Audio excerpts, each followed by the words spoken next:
जो मैं कह रहा हूं उसका तात्पर्य समझ रही हो ना सखी?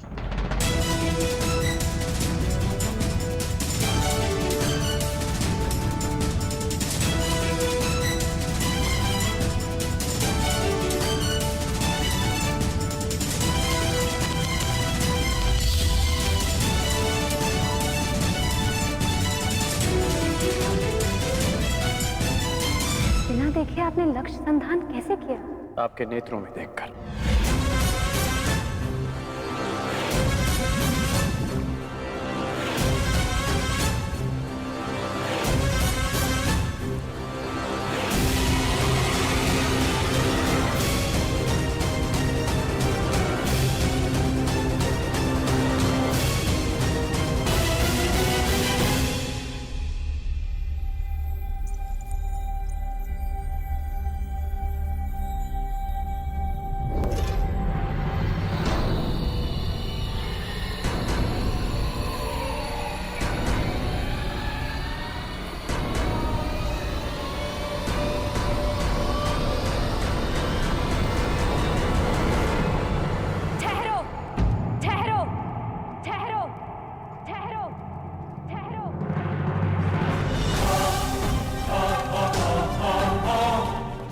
संधान नहीं होगा।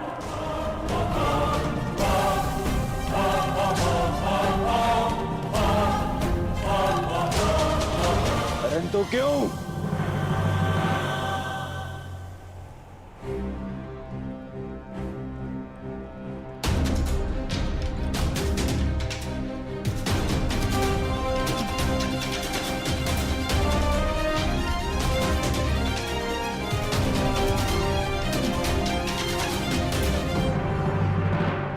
क्योंकि मैं एक सूत पुत्र से विवाह नहीं करूंगी।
मनुष्य का जन्म महत्वपूर्ण नहीं, यदि कुछ महत्वपूर्ण है तो उसके कर्म शब्दों से अधिक श्रेष्ठ माध्यम है मनुष्य और उसकी योग्यता के परिचय का।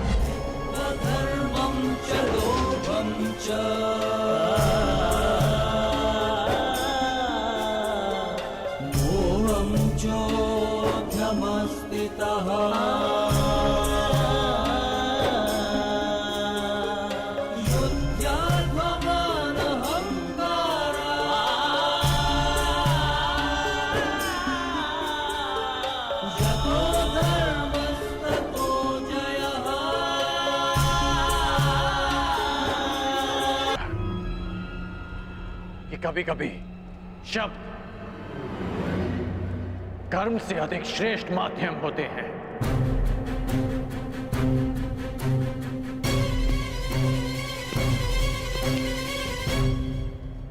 व्यतीत ना होकर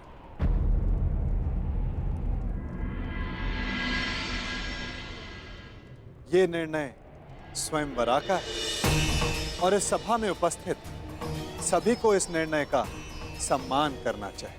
बस!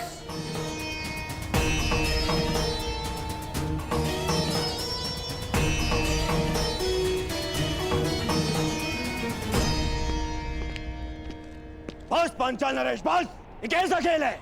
आप अपनी पुत्री का विवाह करवाना चाहते भी थे या नहीं?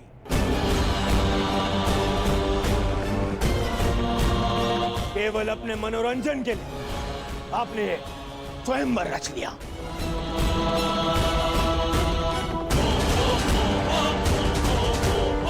आपने आर्यव्रत के बड़े बड़े शूरवीरों को यहां आमंत्रित किया। किसी को ज्ञात भी नहीं था कि परीक्षण में होने क्या वाला है। फिर एक विचित्र सी शर्त रख दी आपने स्वयंवर की, और जब अंगराज इस परीक्षण में सफल होने वाले थे तो आपकी पुत्री द्रौपदी ने इन्हें रोक दिया।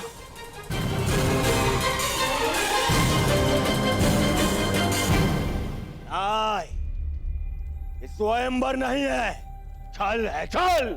युवराज दुर्योधन, ये स्वयंवर पांचाली के विवाह के लिए रचा गया है हस्तिनापुर युवराज दुर्योधन।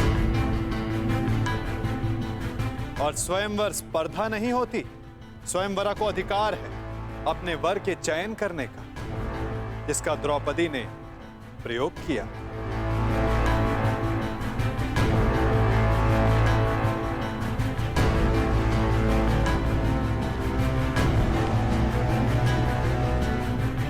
और रही बात छल की राजकुमार दुर्योधन, तो छल किसने किया, कहां किया, कब किया, उस विषय में कदाचित आप इस भरी सभा में बात नहीं करना चाहेंगे, है ना युवराज दुर्योधन?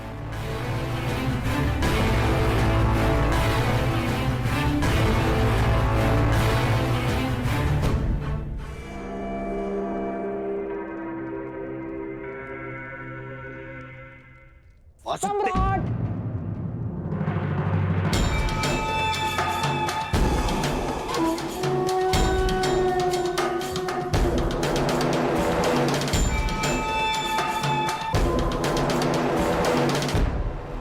मैं यहां उपस्थित सभी राजवंशियों की ओर से कुमारी द्रौपदी के निर्णय का समर्थन करता हूं।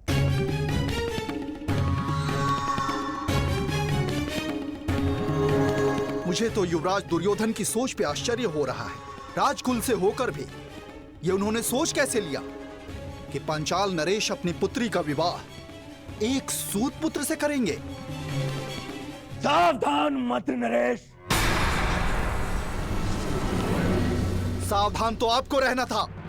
आप कर्ण को इस सभा में लाने की भूल कैसे कर बैठे?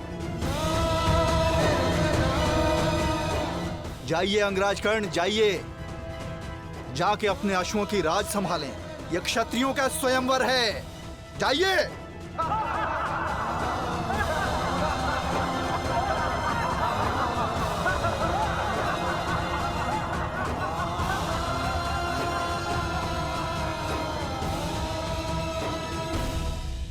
हाँ, हाँ, हाँ, मैं एक सूत पुत्र हूं।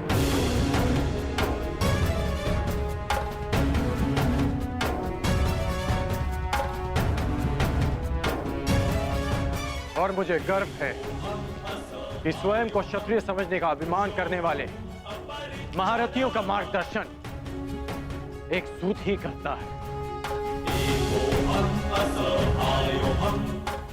पथ निर्धारित करने वालों को यह नहीं भूलना चाहिए, जो खड्ग और गदा हाथ में लेकर वो वीर होने का दम भरते हैं, उसे कोई क्षत्रिय नहीं, एक लोहार बनाता है।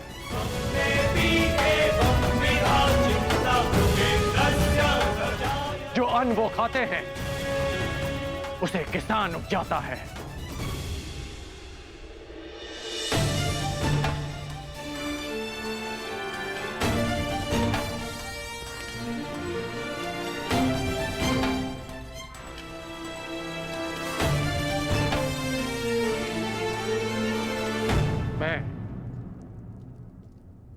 मेरा उपहास उड़ाने वालों से व्यथित नहीं हूं, क्योंकि मैं इनकी सोच वर्षों से जानता हूं।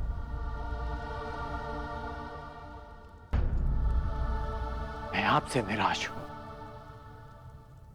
क्योंकि मुझे लगा कि आपकी सोच इनसे भिन्न है।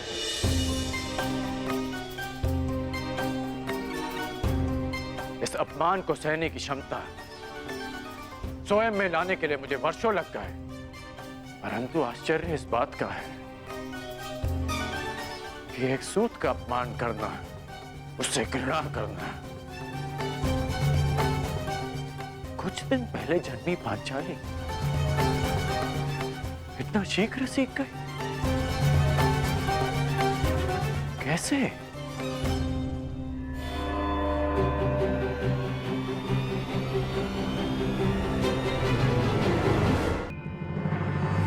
कैसे?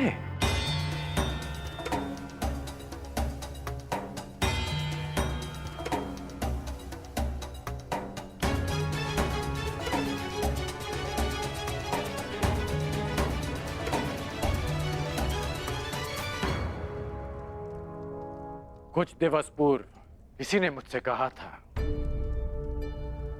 कि हर कर्म अपना परिणाम साथ लेकर चलता है।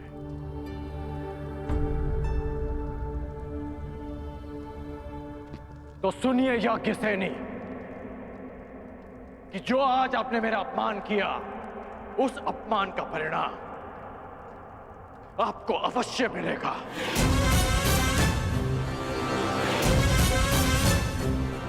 इस कर्म का फल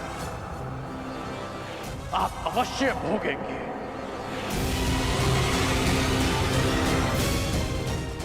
आपके शब्दों के गूंज का नाद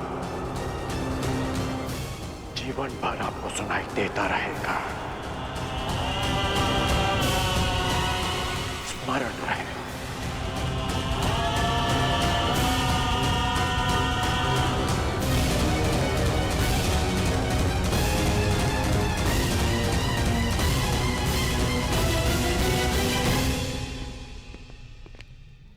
क्षत्रिय वीरों की सूची पूर्ण हुई पांचाल नरेश।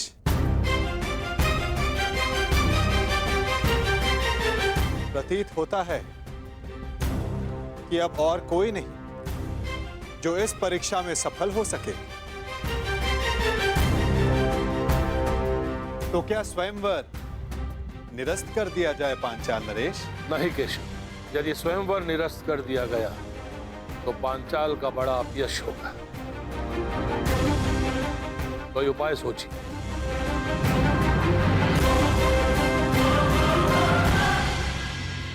शांत हो जाओ मेरे होने वाले सम्राट। देखो कर्ण, इस स्थिति में केवल एक ही उपाय है। स्वयंवर संपन्न हुआ, हमें यहां से चलना चाहिए। कि स्वयंवर सर्वसाधारण के लिए खोल दिया जाए।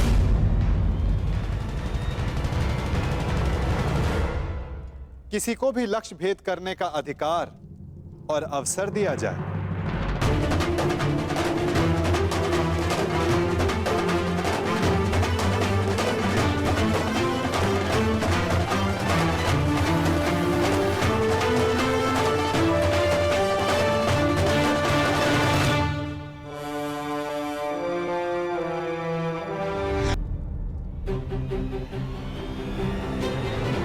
किसी को भी लक्ष्य भेद करने का अधिकार और अवसर दिया जाए।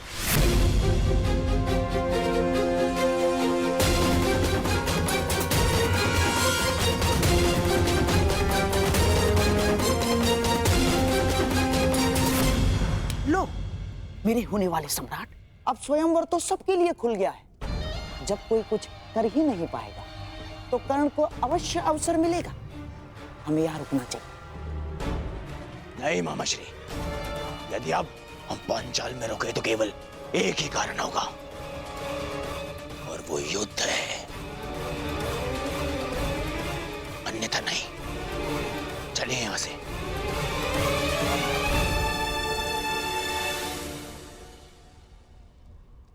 अब तो स्वयंवर सबके लिए खुला है, फिर भी कोई समक्ष नहीं आ रहा।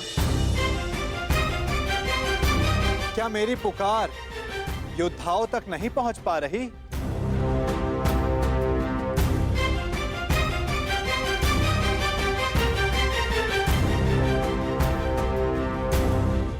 छिपे हुए योद्धाओं, अपने मन से प्रश्न करो कि क्या अधिक महत्वपूर्ण है, अज्ञात में रहकर अपना परिचय छिपाना,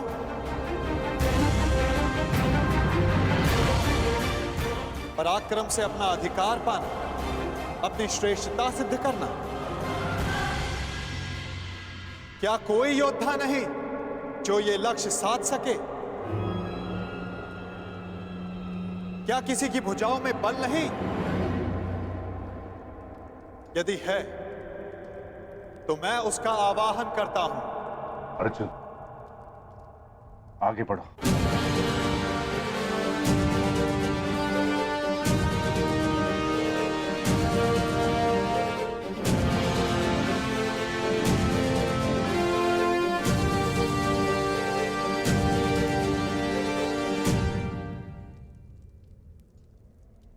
ये लक्ष्य मैं साधूंगा।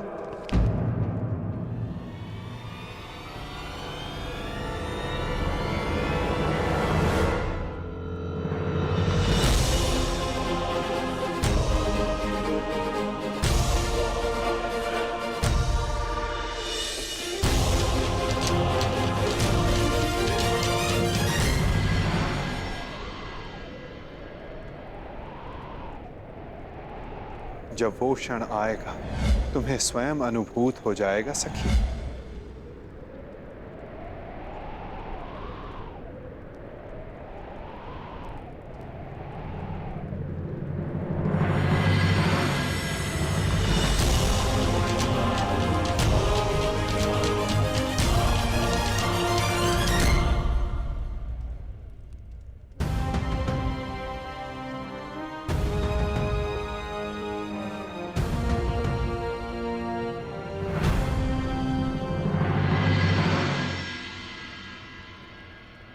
पहले एक सूत पुत्र आया और अब ब्राह्मण। सत्य कहा था देवकी नंदन ने, ये स्वयंवर तो अविस्मरणीय रहेगा।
पांचाल नरेश,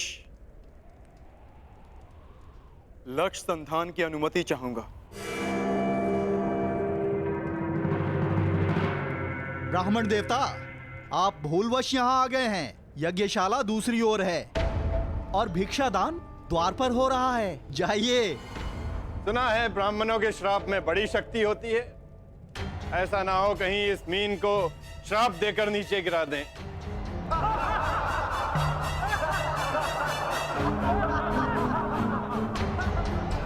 ब्राह्मण युवक, क्या तुम विवेक से यह निर्णय ले रहे हो? कदाचित तुम्हारी शिक्षा दीक्षा, पालन पोषण इस परीक्षा के अनुरूप नहीं है। यहां उपस्थित सारे योद्धाओं का परिणाम तो तुम देख ही चुके हो।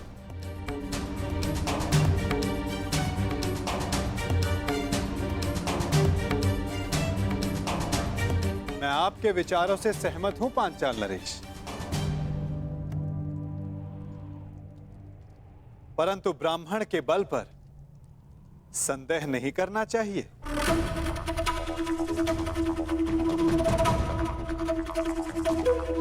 मानसिक दृष्टता शारीरिक बल से अधिक प्रभावी होती है।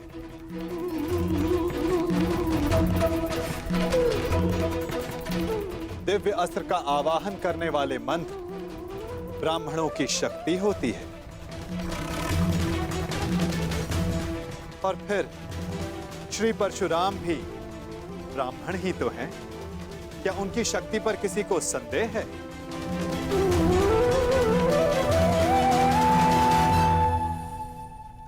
वासुदेव, इस युवक को अनुमति दिलाने के लिए इतना बल क्यों दे रहे हैं? छोड़ो ना मित्र, जितना अपमान सहना था सह लिया। अब यहाँ रुकने का कोई अर्थ नहीं। चलो यहाँ से। रुको, मैं ये देखना चाहता हूं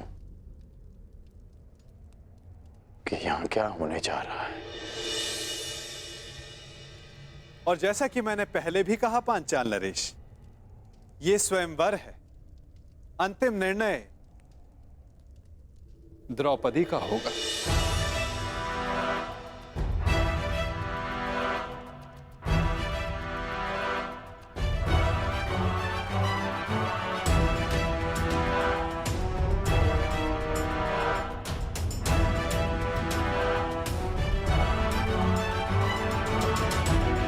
याज्ञसेनी, क्या तुम इस ब्राह्मण युवक को अपना कौशल सिद्ध करने का अवसर देना चाहो?